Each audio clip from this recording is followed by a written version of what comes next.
Muy buenos días. Un saludo respetuoso y cordial para todos quienes forman parte de este importantísimo medio de comunicación.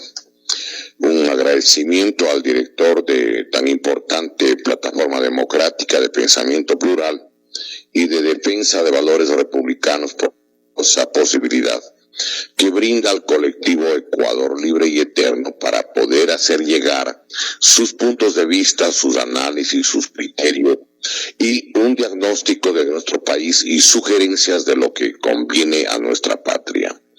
Un saludo respetuoso igualmente a quienes son parte del sistema administrativo y de los colaboradores de tan importante emisora del país de pensamiento plural.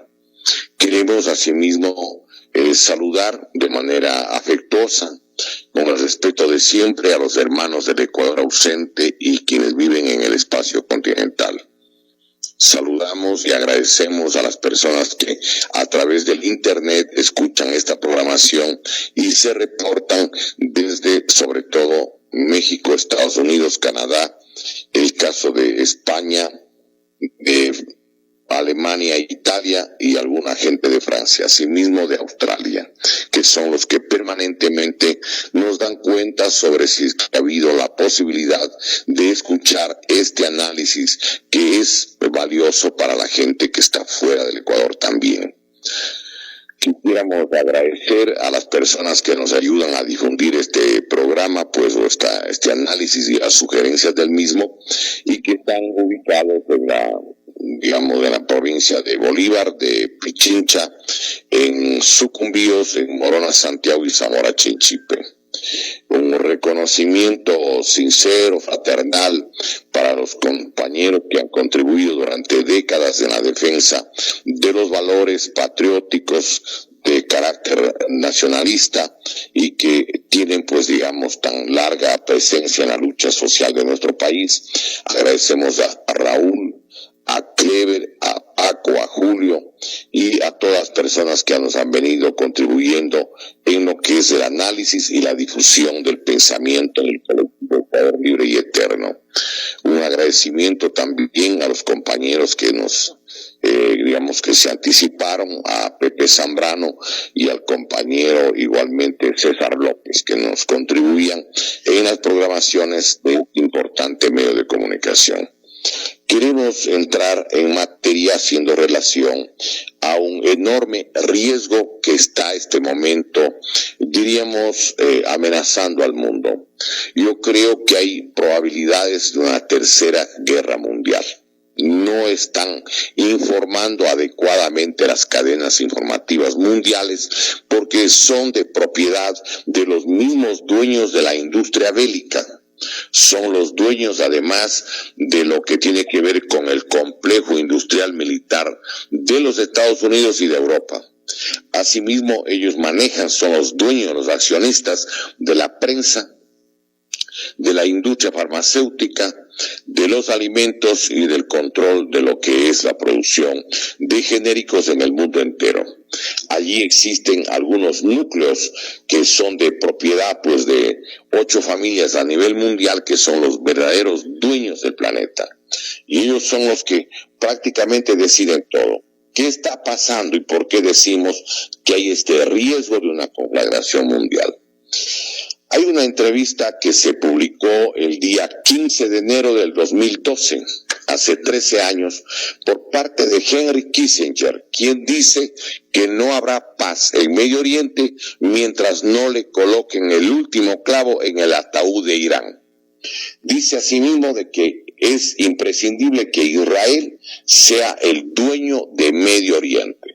Por eso es que en la búsqueda del señor Netanyahu, que habla de que van a recuperar la Tierra Santa, están amenazando los espacios físicos, no solamente de Siria, que ya están tomados, sino también de Turquía.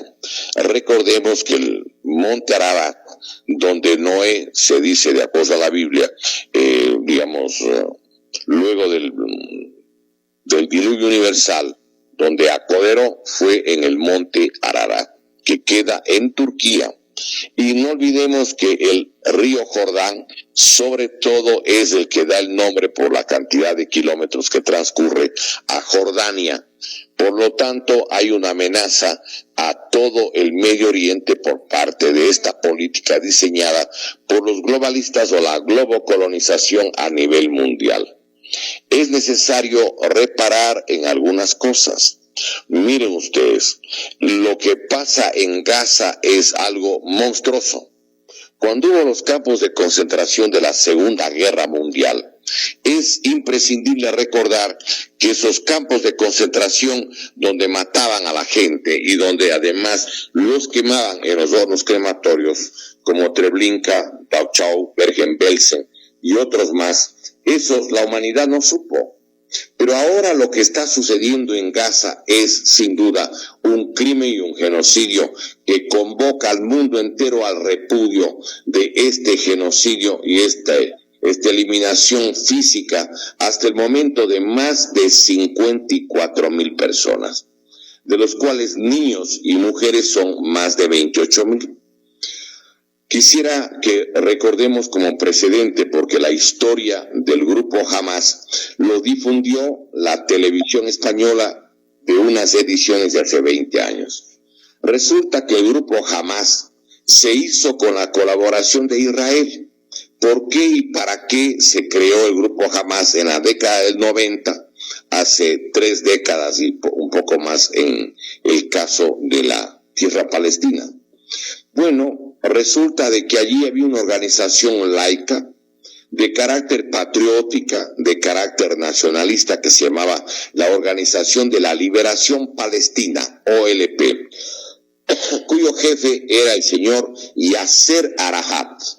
El señor Yasser Arafat logró con el señor Rabin, ¿sí?, que era un dirigente del pueblo del Estado de Israel, llegaron a un acuerdo en 1993, justamente en Camp David, que se llama, bajo la iniciativa del presidente Bill Clinton, para concluir el problema que había entre los judíos y los palestinos. En 1993 se firmó un acuerdo mediante el cual se respetaban las demarcaciones fronterizas, tanto de Palestina, una parte de cuyo territorio entregó las Naciones Unidas en el año 1948 y le entregó al Estado de Israel, pero tomando el terreno de Palestina. Los palestinos, como es sabido, pues son descendientes de los filisteos, de los amorreos y los cananeos. Por lo tanto, también son un pueblo bíblico. Es preciso que recordemos un dato. En Israel no estuvieron de acuerdo la extrema derecha o los judíos ortodoxos con que han firmado el acuerdo, porque según ellos necesitaban recuperar toda la llamada antigua Tierra Santa. Y lo que hicieron fue, le mataron a Rabin, al primer ministro de Israel, y luego se supo con la investigación del caso que quien le mató fue un miembro del servicio secreto del propio Estado de Israel. Y luego le mataron al señor Yasser Arafat. El señor, pues, le aplicaron polonio 16, y con la radioactividad lo enfermaron con una dolencia de carácter, cancerígena, ¿sí?, oncológica, y murió él en París, donde determinaron que había sido víctima de un bombardeo de radiaciones de polonio. Esto vale la pena recordar porque es la historia.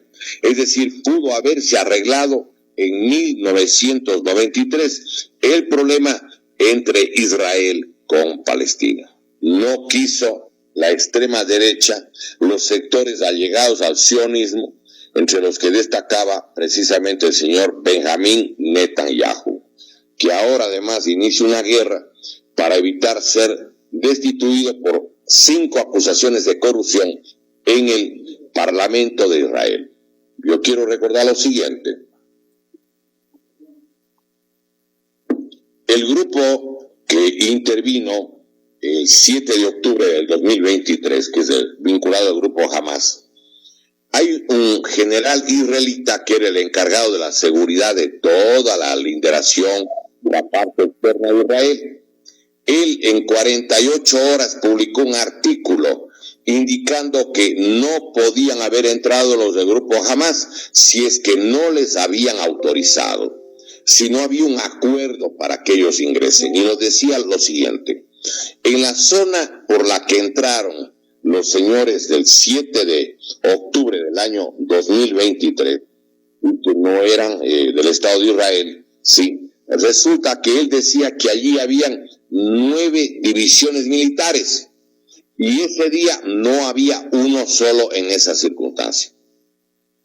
Señaló que con el sistema electrónico que tiene Israel, por allí no puede pasar ni un zorro, ni siquiera un animal de volumen pequeño. No pueden, es imposible. Y él se preguntaba si acaso no fue una especie de lo que se llama operación de falsa bandera.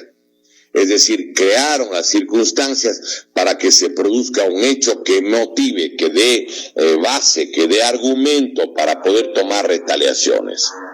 Quiero recordar que un caso de falsa bandera fue el supuesto ataque de Polonia a Alemania en septiembre del año 1939, que, digamos, fue el pretexto que utilizó el nazismo para declarar la guerra y el asalto de Polonia, el inicio de la Segunda Guerra Mundial.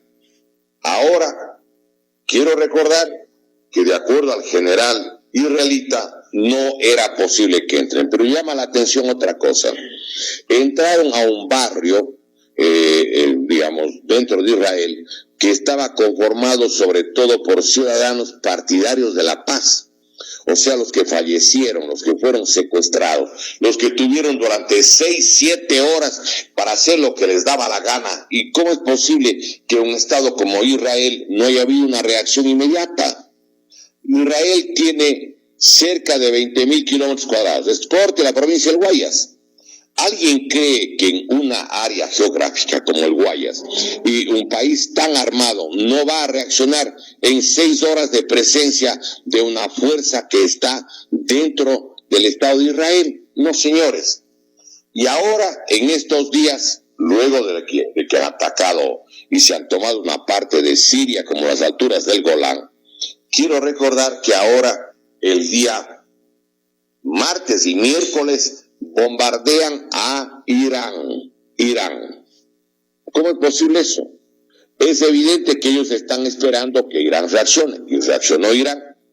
Pero la respuesta de Israel, con 300 ojivas que le ha enviado a Estados Unidos, ahora se sabe, y lo denuncian propios periodistas de Israel, utilizaron para justamente destruir las refinerías de Irán, uno de los grandes productores del mundo de petróleo. No contentos con eso, el día de ayer acaban de destruir el mayor centro de procesamiento de gas para hacerlo líquido del mundo.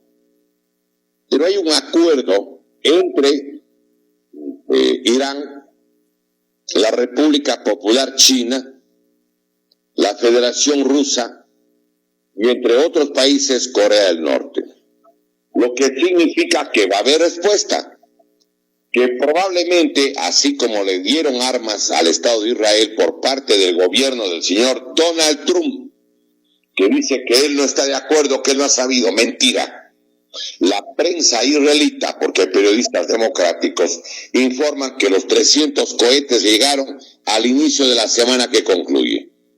Ahí hay un problema muy serio, porque así como llegaron las armas para Israel, van a llegar las armas para Irán. Aparte que Irán tiene sus propias armas. ¿Qué va a suceder? Va a haber respuesta. Va a haber allí un choque. Esto es extremadamente grave. Y miren la tragedia que puede ser para los pueblos, una tragedia enorme, cuando tienen mandatarios que realmente no están actuando con normalidad. Creo que tienen hasta alteraciones psiquiátricas muy graves. El el papel de un jefe de Estado puede ayudar o puede destruir a una nación. Y vamos a darles justamente dos ejemplos. Uno, el presidente que fue instalado con un golpe de Estado, muy bien financiado por George Soros y la gente vinculada justamente al globalismo, a la globocolonización, tenían previsto desde hace años atacarle a Rusia. Y con la OTAN, donde estaba Estados Unidos y la Comunidad Económica Europea, entrar en Rusia y repartirse a Rusia. Ese plan se lo ha venido denunciando desde hace 20 años. Ellos dicen que Rusia tiene demasiada tierra, tiene 17 millones y medio de kilómetros cuadrados. 17.5 millones de kilómetros cuadrados. Tiene 8 kilómetros de 8.000 kilómetros, 8 millones de kilómetros cuadrados más que Estados Unidos. La Federación Rusa tiene 17.5 millones de kilómetros cuadrados. Tiene más del doble que todo Brasil. Hágame el favor. Pero la población de la Federación Rusa es pequeña para el tamaño de ese país. ¿Qué es lo que sucede en Rusia?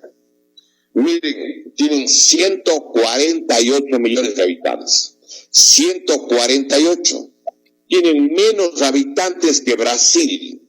Brasil tiene ahora alrededor de 225 millones de habitantes. 225 Brasil, 158 millones la Federación Rusa. Estados Unidos tiene 334 millones de habitantes. Es decir, la Federación Rusa no llega a la mitad de habitantes que Estados Unidos. Y recuerden que en la OTAN están como 500 millones de personas. Entonces el plan era tomarse, justamente entrar a Rusia y repartirse a Rusia. Los planes para la división de Rusia van de 4 a 32 pedazos. Quieren fraccionar y repartirse y llevarse los recursos naturales de la Federación Rusa. Esa es el antecedente de la guerra justamente de Ucrania. Tenían previsto entrar a Ucrania desde Ucrania a la Federación Rusa el día 14 de marzo del año 2022. Por la presidencia del señor Biden, que es un hombre del complejo militar industrial de los Estados Unidos, y que además de eso, él es uno de los cercanos miembros de lo que es la política del globalismo o la globocolonización. ¿Qué es lo que sucede? Este señor había invertido 350.000 millones de dólares en armas dándole a Ucrania. Y mira el señor Donald Trump, y él dice que él no es partidario y que no está de acuerdo en este proyecto del complejo industrial militar norteamericano y por lo tanto se retira del apoyo a Ucrania. Y dice que a cambio de los 350.000 millones de dólares que ha dado Estados Unidos, pues sencillamente Estados Unidos quiere que le den en compensación todas las tierras raras, o sea, las que se utiliza para la tecnología moderna, para los celulares, para los vehículos eléctricos, para naves espaciales y todo lo demás, todo lo que tenga Ucrania, que se llama tierras raras, pues sencillamente todo eso tiene que ir a Estados Unidos. Y ese es el acuerdo que han llegado. El señor Zelensky hace una pregunta y dice, pero ¿por qué hablan de 350.000 millones si solamente nos han hecho llegar armas por 250.000 millones? Lo que significa que 100.000 millones de dólares se robaron en el camino. Desde el propio régimen y el gobierno del señor Joe Biden. Pero ¿dónde está la locura, la conducta demencial del señor Zelensky? El señor Zelensky, sí, no quiso aceptar una propuesta de paz de la Federación Rusa. la Federación Rusa le propuso dos cosas. Primero, que no entren a la OTAN. Y en segundo lugar, que además de no entrar a la OTAN, pues sencillamente de que respeten la vida de los descendientes de rusos que viven en la zona del Donbass. ¿Qué es lo que sucede? Desde el año 2014 que llegó al poder el señor Zelensky, financiado por los globalistas y por George Soros, ¿qué es lo que ha sucedido? Han matado a más de 14,000 rusos o descendientes de rusos que viven o vivían en Ucrania.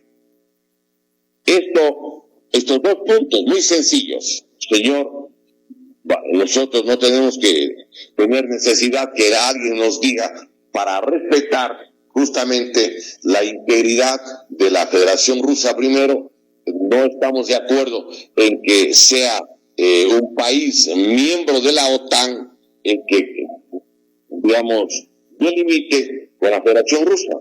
Esa era la primera petición, porque además recordemos que cuando concluyó la actividad institucional de la Unión Soviética en 1991, se firmó un acuerdo entre el señor Gorbachev, ¿sí?, y por otro lado el señor justamente el presidente norteamericano, el señor Bill Clinton, y acordaron que no se movería la OTAN ni, digamos, influenciaría en los antiguos países que formaban el Pacto de Varsovia.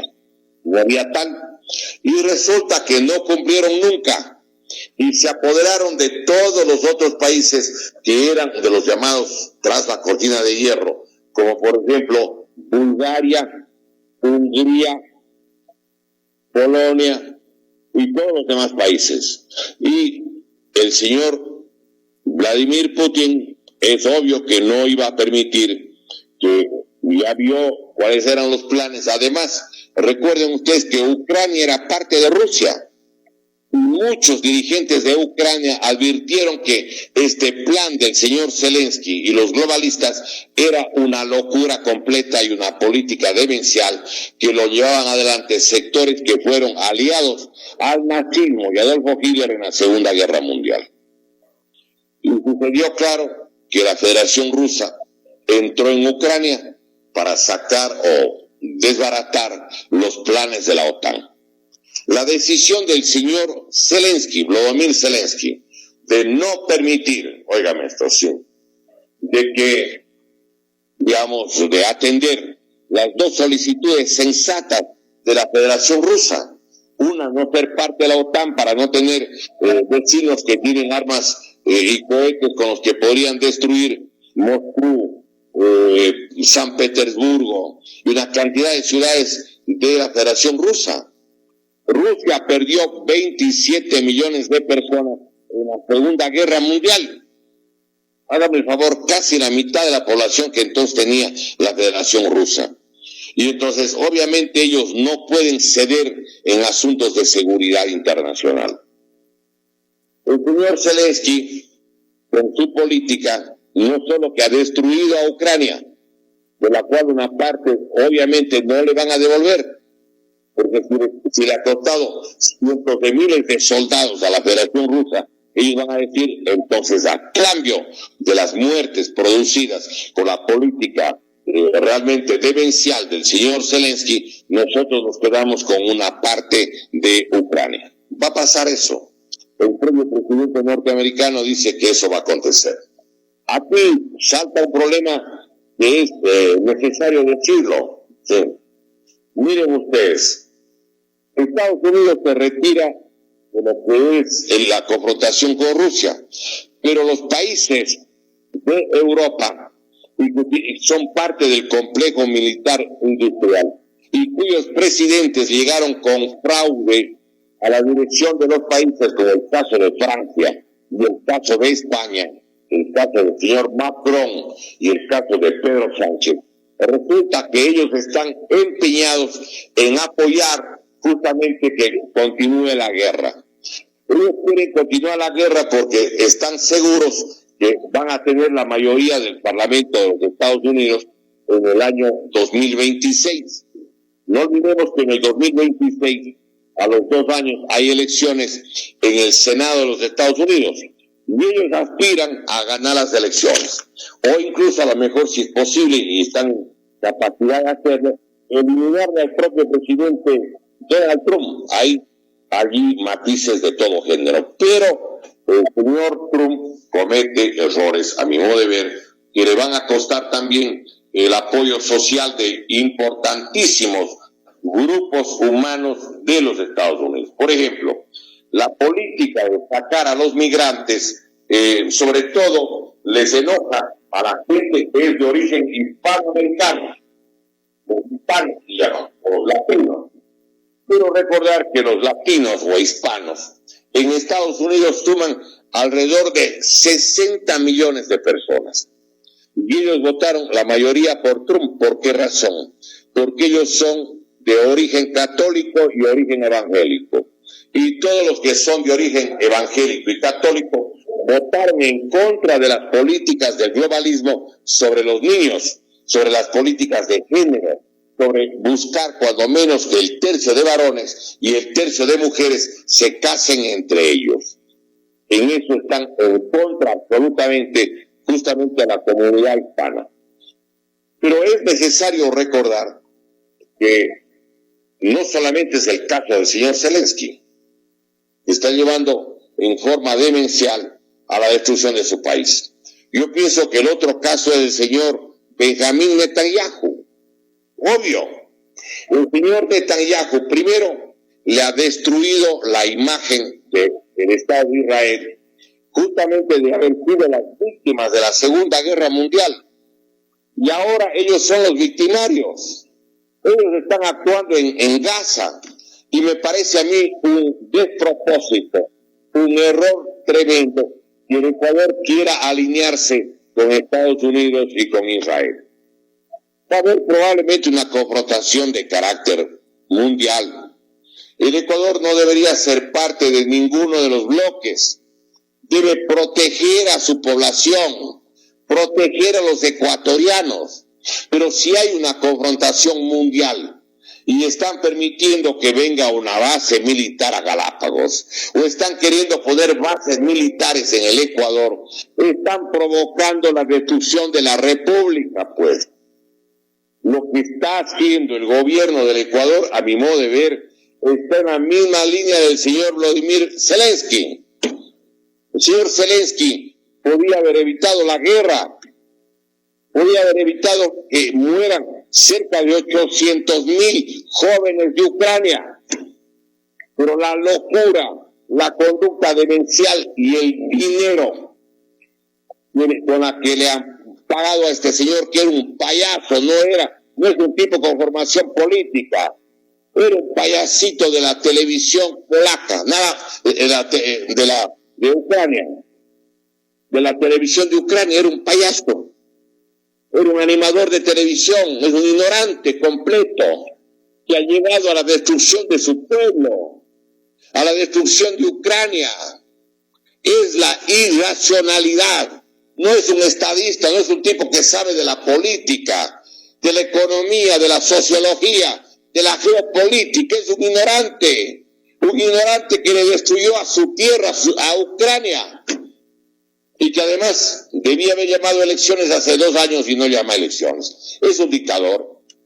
Pero aquí en nuestro país, yo quiero hacer una relación. En nuestro país están dándole poderes omnímodos al presidente de la República a través de la ley, orgánica de inteligencia. Y además de la otra ley que ya han cambiado de nombre, que era supuestamente para desbaratar, decían ellos, sí, todo lo que son las finanzas, la corrupción y más cosas. No, señores, no es verdad, no tocan a la banca. Vamos a referirnos, porque ya publicaron esta semana las 2 leyes. Vamos a analizar las 2 leyes que le dan un poder omnímodo. En el Ecuador se acaba la democracia, ni siquiera formal. Están estableciendo una dictadura. Y hay que recordar que esta metodología de legislación es la metodología del nazismo. lo vamos a demostrar probadamente. Mire, entren, quien quiera de los que nos está oyendo, a la biblioteca de Wikipedia, a la enciclopedia libre que se llama, y vean ley habilitante de 1933, la ley que utilizó Adolfo Hitler para solito gobernar toda Alemania. Por favor, abran los ojos. Hermanos ecuatorianos, no permitamos la destrucción de la República. Y les vamos a demostrar esto de manera absolutamente pormenorizada. Si no hubiese sido por la urgencia que hay de tratar el tema de un riesgo mundial, porque además, miren, está desinformando a la humanidad entera. Los dueños de la CNN, de la NBC, de la ABC, de la CBS, de la BBC de Londres, allí en el New York Times, del Washington Post, del Wall Street Journal, de la revista Newsweek y las cadenas privadas y las redes electrónicas más importantes del mundo son propiedad de los dueños de la industria bélica. Por eso es que ellos informan como les da la gana. Y los medios de comunicación se han vuelto cajas de resonancia que están tapando la verdad de este inminente holocausto que puede significar cuando menos la destrucción parcial de la humanidad. Nunca debemos olvidar lo que decía un propio dirigente popular norteamericano, Malcolm X. Él decía, los medios de comunicación son la entidad más poderosa del mundo. Tienen el poder de hacer culpable al inocente e inocente al culpable. Eso es poder. Ellos controlan las mentes de las masas. A Malcolm X lo asesinaron en 1965, poco tiempo antes que le maten a Martin Luther King, que era un dirigente de origen africano, afroamericano. A él le gustaba que le digan negro. Decía que no deben llamarle de otra manera, sino como negro. Este dirigente popular que peleaba por la vigencia de los derechos civiles en Estados Unidos, lo asesinaron. Pero quiero recordar lo que decía justamente uno de los fundadores del movimiento, justamente Asamblea Nacional de Sudáfrica, ¿sí? El partido en el que entró el señor, recordemos, justamente Nelson Mandela. Este joven, porque murió muy joven, lo mató la policía dentro de la cárcel. Quiero recordar, ¿sí? A los 30 años de edad. Se llama Esteve Biko, S-T-E-B chica E, Biko, B-I, B grande, I, K-O, Biko. Él decía, la mejor arma en manos del opresor es o puede ser la mente del propio oprimido. Mente del propio oprimido si es que le convencen, claro, y le defiende a su verdugo. Pero lo que está sucediendo, además, quiero recordar, es lo que decía el científico norteamericano Noam Chomsky, Abraham Noam Chomsky, quien es además un intelectual de origen judío. Él dice lo siguiente, abro comillas, la frase de él tengo aquí a mano: el propósito de los medios masivos no es tanto informar o reportar lo que en verdad sucede, sino más bien dar forma a la opinión pública, amoldarla de acuerdo a las agendas e intereses del poder corporativo dominante, o sea, las multinacionales. Recuerden ustedes lo que decía Joseph Pulitzer, que es un periodista de los más reconocidos de la historia norteamericana, y el premio que entregan a los investigadores, a los periodistas en Estados Unidos lleva el nombre de él, del señor Joseph Pulitzer, o Pulitzer como llaman otros. Él dice lo siguiente, tengo aquí la frase: con el tiempo, una prensa cínica, mercenaria, demagógica y corrupta formará un público tan vil como ella misma. Lo voy a repetir. Con el tiempo, una prensa cínica, mercenaria, demagógica y corrupta formará un público tan vil como ella misma. En la época de los romanos, hace más de 2000 años, Marco Tulio Cicerón, que nació en el año 106 antes de Cristo y murió en el 43 antes de Cristo, él decía: la verdad se corrompe tanto con la mentira como con el silencio. Yo quiero que miremos lo que está pasando en el país. Miren ustedes, los métodos con los cuales se trabaja aquí en nuestro país son los mismos que justamente utilizaba Adolfo Hitler. Hay la ley habilitante. Quiero recordar lo siguiente. ¿En qué consistía la ley habilitante? La ley habilitante es la entrega mediante ley de autorización para que haga lo que le dé la gana y emita las regulaciones jurídicas que quiera el Führer, el canciller, en esa época Adolfo Hitler. Esto se produjo en el Parlamento alemán el 23 de marzo de 1933. Para tener la mayoría en la resolución, encerraron a todos los diputados del Partido Comunista, de la Socialdemocracia, del Partido Católico, en un campo de concentración. Y ellos solitos, el 23 de marzo, resolvieron que todos los poderes y la ley entregan al señor Adolfo Hitler, al canciller, al Führer. Yo tengo aquí en mis manos no solamente la versión original en alemán, sino también la traducción en español, donde le entregan la capacidad de elaborar leyes, óigame, al gobierno del Reich. Puede hacer lo que desee él, incluso puede diferir o modificar aspectos de la Constitución justamente del Reichstag. Las leyes emitidas por el gobierno del Reich deben ser promulgadas por el canciller y publicadas en el diario oficial del Rey. En el Ecuador tengo la impresión que estamos por esa misma senda. Esta metodología no es solo la de este gobierno, ojo, es la metodología que se viene utilizando desde el gobierno del señor economista Rafael Correa. ¿Por qué? Porque le dan todo el poder, absolutamente todo el poder, al presidente de la República. Nadie más tiene poder tan grande como el del mandatario.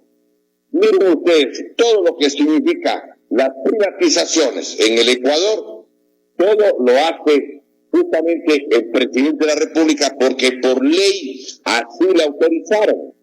Entonces, el pueblo ecuatoriano tiene que comprender, ¿sí?, justamente que lo que le están haciendo ahora es algo lamentable.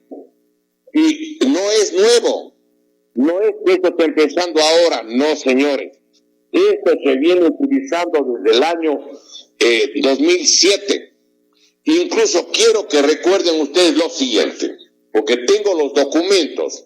Lamentablemente, a pesar que teníamos varios teléfonos celulares para intentar comunicarnos, no fue posible, pero quiero demostrarles lo siguiente, las dos pruebas. Una, primero, miren ustedes, en el año 2009, en el suplemento del registro oficial 642, del lunes 27 de julio del 2009, en la Ley Orgánica de la Función Legislativa, LOFL, Ley Orgánica de la Función Legislativa, registro oficial 642, del lunes 27 de julio del 2009, ¿sí?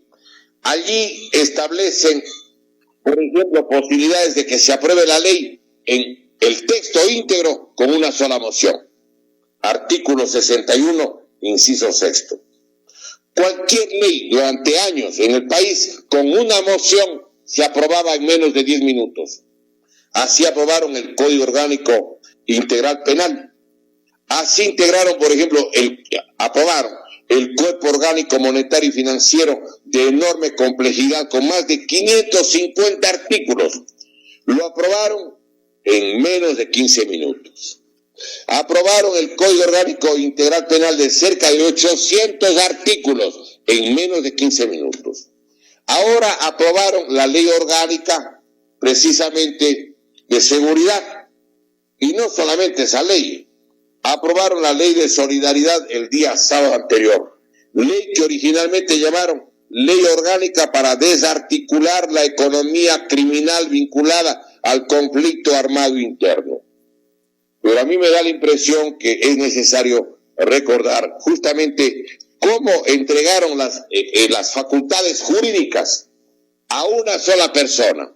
Les voy a demostrar para que ustedes justamente analicen. Miren ustedes, es algo impensado. Con la Ley Orgánica de Empresas Públicas le entregaron al presidente de la República, economista Rafael Correa, y sigue vigente la ley, en el registro oficial número 48, del viernes 16 de octubre del 2009. Permite que, artículo 5, el Ejecutivo puede conformar, organizar y reorganizar cualquier empresa pública con decreto ejecutivo, o sea, con una resolución del presidente.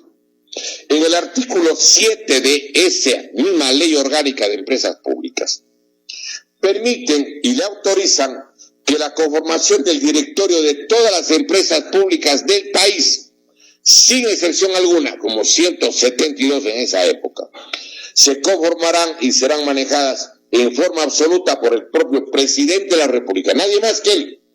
Ahora el señor Daniel Noboa, antes el señor justamente Lenín Moreno o el señor Guillermo Lasso. Miren cómo se conforma el directorio de todas las empresas públicas del país. Dice lo siguiente, artículo 7. Se conformará con el directorio de 3 miembros. 1. El ministro o ministra del ramo nominado por el presidente. 2. El titular del Organismo Nacional de Planificación SEMPLADES, nominado por el propio presidente. Y 3, un miembro designado en forma directa por el propio presidente. Los 3 vocales del directorio de todas las empresas públicas del Ecuador nombra el presidente de la República. Y ahora dicen que van a fiscalizar Petroecuador, que van a fiscalizar la Corporación Nacional del Sector Eléctrico. Ojalá lo hagan. Apoyamos que fiscalicen Petroecuador. Apoyamos que fiscalicen Serel. Porque si hay ladrones, que vayan presos. Pero el país tiene que saber algo. Escúchese, por favor. Todos los directorios de todas las empresas públicas del Ecuador es hechura del presidente de turno. Desde el año, óigame, desde el día viernes 16 de octubre del 2009. Por lo tanto, los miembros del directorio de Petroecuador y luego lo que fue Ineseli, cambiando el nombre con la ley del sector eléctrico, que le llamaron justamente CENEL, esos los nombró Rafael Correa a todos los miembros de todos los directorios hasta el año 2017, hasta el 24 de mayo, cuando él nombró. Acaba de salir un libro que les recomiendo que compren. No debe ser una edición muy grande. El libro se llama Traidores a la Patria, de Carlos Pareja Yanuseli, donde demuestra él demuestra, óigame, cómo se robaron más de 5.000 millones de dólares de Petroecuador. 5.000 millones de dólares se robaron entre el 2009 al 2017 de Petroecuador. El señor Carlos Pareja Yanuseli le ofreció a varios fiscales generales que por favor le permitan hacer la colaboración eficaz. Y ninguno de los fiscales, incluyendo la última señora fiscal, aceptaron. Como no le aceptaron, él ha publicado el libro. Ahí está. 5.000 millones de dólares se robaron de Petroecuador hasta el 24 de mayo del año 2017. ¿Quién nombró el directorio de Petroecuador y de la Corporación Nacional del Sector Eléctrico? Durante la presidencia de Lenín Moreno Garcés, Él era el presidente. Y aplicando la ley del economista Rafael Correa, pues sencillamente él tiene que responder junto con los miembros del directorio de las empresas públicas qué pasó con el petróleo y qué pasó con el sector eléctrico. Vamos a ver cómo los malandrines tienen que ser desnudados. Vamos a ver si el gobierno, que dice que va a hacer fiscalizar, tiene las agallas, porque también tiene que revisarse qué hicieron con el señor Guillermo Lasso Mendoza. ¿Quién quería vender Petroecuador? Quería vender el sector eléctrico, quería vender el gas, lo que ahora está yendo a hacer este gobierno. Muy bien, veamos quiénes han sido los que dirigieron Petroecuador y CENEL con el señor Daniel Noboa Sin. Sí, señor. Y los trabajadores, y los profesionales, y los ciudadanos que tienen conciencia de patria, tienen que contribuir, tienen que colaborar para que la investigación y la fiscalización ofrecida se cumpla. Nada de dar marcha atrás. Vamos nosotros a pedir que la Fiscalía y la Contraloría actúen. Por ejemplo, por favor explíquenos cómo es que habiendo 497 millones de dólares en la reserva monetaria, cómo es que no decían que no tienen 80 para habilitar las termoeléctricas que están en capacidad, estatales, que están en capacidad de generar, óigame, pueden generar 3.000 megavatios. ¿Por qué solo funcionaron 720? Porque si no habían los apagones, no podían comprar termoeléctricas como la empresa Cogem. No podían tampoco hacer una ley para entregar el gas. Por lo tanto, vamos a ver qué pasa con CENEL y con Petroecuador. ¿Cómo es que dice que no hay plata en Petroecuador? Pero se llevaron, de acuerdo a varias fuentes y documentos, 1.904 millones de dólares de Petroecuador de la reserva monetaria a cargo del Banco Central del Ecuador. Y por eso es que querían transferir el campo Sacha. No, señores, aquí en el Ecuador vamos a exigir que se aclaren las cosas. Que los ladrones colocados en las empresas públicas por los gobiernos de turno, con la complicidad de los presidentes, respondan por las pérdidas en el campo del petróleo, del sector eléctrico, como deberían también responder por las pérdidas de dinero en la seguridad social. Mis señores, les tomamos la palabra. ¿Quieren fiscalizar? Fiscalicemos. Pero que la gente recuerde que no pueden ellos burlarse del pueblo ecuatoriano. Todas las leyes aprobaron entregando el poder a una sola persona. Recuerden cómo en el Ecuador hicieron lo mismo que ya hizo justamente el Parlamento argentino, entregándole el poder a Carlos Saúl Menem para que haga lo mismo. Para que Alberto Fujimori en el Perú haga lo mismo. Para que Carlos Salinas de Gortari en México haga lo mismo. Para que Gonzalo Sánchez de Lozada en Bolivia haga lo mismo. Revisemos la ley de minería, pues, publicada en el registro oficial 517 del 29 de enero del 2009. En la página 31 autoriza al presidente a que entregue con actos administrativos todas las minas de oro, minas de plata, minas de cobre, o cualquier metal a personas naturales y jurídicas nacionales y extranjeras, públicas, mixtas o privadas. Por favor. Y allí dice que cuando se trata del oro, la plata y el cobre, el límite de lo que debe entregar al Estado debe ser máximo del 8% de las compañías multinacionales. Y el 92% se llevan las corporaciones extranjeras. Muy bien, entremos a la investigación. Recuerden cómo con el Código Orgánico de Planificación y Finanzas Públicas, que está publicada en el registro oficial 306 del 22 de octubre del 2010 se autoriza al presidente que él pueda proceder al endeudamiento público con una comisión de deuda. Pero toda la información sobre la deuda tiene que ser secreta y que los respectivos actos, contratos, convenios y documentos relativos a la deuda pública serán secretos. Artículos 138 y 139. Leamos la Ley Orgánica de Tierras Rurales y Territorios Ancestrales, asimismo que está publicada en el Registro Oficial 711 del 14 de marzo del 2016, y vamos a encontrar que le autorizan transferir tierras rurales de Costa, Sierra Oriente y Galápagos al Ejecutivo. Igual sucedió con las telecomunicaciones, con la generación y transmisión eléctrica, con puertos, aeropuertos, ferrocarriles y todo lo imaginable. Hoy, esa misma metodología del nazismo, por eso hemos dicho que es el gobierno del fascismo del siglo XXI, ahora le dan las atribuciones al señor Daniel Noboa. Sobre estas dos leyes vamos a tratar justamente en un próximo programa, porque hoy, habiendo esta amenaza a la paz mundial tan grave, no creo que es necesario que la ciudadanía ecuatoriana esté advertida.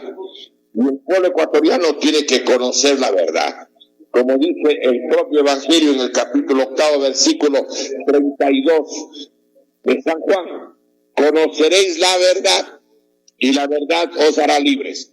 Y se cumple, lamentablemente, y tiene razón, lo que escribió Bolívar hace más de 200 años. Más que por la fuerza, nos dominan por el engaño. Más que por la fuerza, nos dominan por el engaño. Ha concluido el tiempo. Agradecemos a la emisora la oportunidad de expresar opiniones, análisis, y plantear la necesidad de ir a una Asamblea Nacional Constituyente para recuperar las 200 millas del mar territorial, para recuperar la plata robada, para demostrar cómo saquean al país con fraudes electorales y mayorías legislativas de origen fraudulento. Vamos a demostrar, incluyendo la composición actual. El pueblo ecuatoriano tiene derecho a saber la verdad. Nos despedimos hasta el próximo domingo, recordando como siempre los lemas del colectivo Ecuador Libre y Eterno. La patria ni se vende ni se rinde. La patria con el alma se defiende. Esta patria tiene quien le ama y quien la defenderá. Dios mediante, hasta la próxima semana. Agradecemos su atención y saludamos fraternalmente a toda la audiencia. Muchísimas gracias. Muy buenos días.